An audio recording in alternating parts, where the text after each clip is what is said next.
Maagang pamasko si Pangulong Ferdinand R. Marcos Jr. sa mga taga-Baseco Compound sa Maynila. Kabilang dyan ang libreng serbisyong medikal sa isang ospital. Pinangulat ni Clazel Cordelia. Mag-iisang taon nang tinitiis ng labanderang si Lola Clemencia ang kirot na nararamdaman sa kanyang tiyan. Mahirap talaga pag wala kang budget. Kinikita ko lang sa 300. Pero matapos ang matagal na pamimilipit sa sakit, ngayong araw, nakapagpakonsulta na siya at nabigyan pa ng libreng gamot. Nagpasalamat nga ako may libre. Kasi wala naman akong inaasahan dahil ako lang. Naiiyak ka?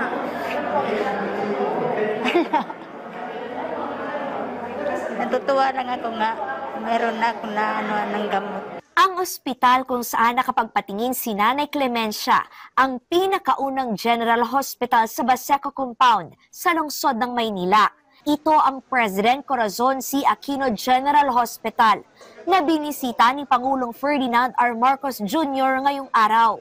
Ikinatuwa ng Presidente ang 3 palapag na ospital, libre ang check-up, malinis, may aircon, 50 bed capacity, emergency room, at iba pang pasilidad na nakapagserbisyo na sa higit 7,000 residente simula nang buksan ito noong Setyembre.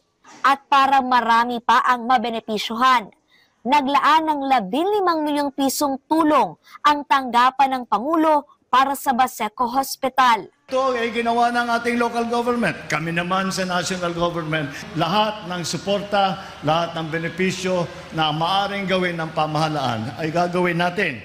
Dahil dyan, ang konsulta para sa mga bata, buntis, may sira ang ngipin, mapapalawak pa. At yung bibigay po ng ating Pangulo ay napakalaking tulong para ipandagdag sa mga bilihin na mga kinakailangan namin gamit para sa ospital na ito. Gamit pang opera, syempre, at mga makabagong gamit para sa OB-GYN. At sana, para rin kami, bigyan din kami ng dialysis center. Tiniyak ni Pangulong Marcos ang patuloy na pagtutok sa kalusugan ng mga Pilipino na isa sa prioridad ng administrasyon. Hinikayat niya na magparehistro bilang miyembro ng PhilHealth para makatanggap ng mga kinakailangang serbisyong medikal. Kabilang dyan ang Yakap Clinic.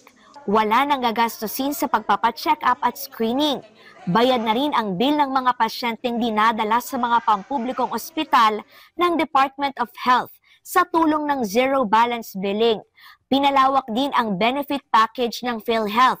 Halimbawa, ang dating hanggang 600,000 pesos na binabayaran ng ahensya sa mga nagpa-opera sa bato, itinaas na hanggang 1 milyong piso.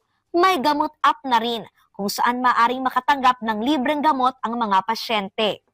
Ang administrasyon po ito ay ginagawa ang lahat upang mapatibay natin ang ating tinatawag na healthcare system. Mga ospital natin, mga clinic natin, mga insurance natin, napakaraming pagkukulang. Kaya nung umupo ako bilang Pangulo, yan ang una kong naging priority.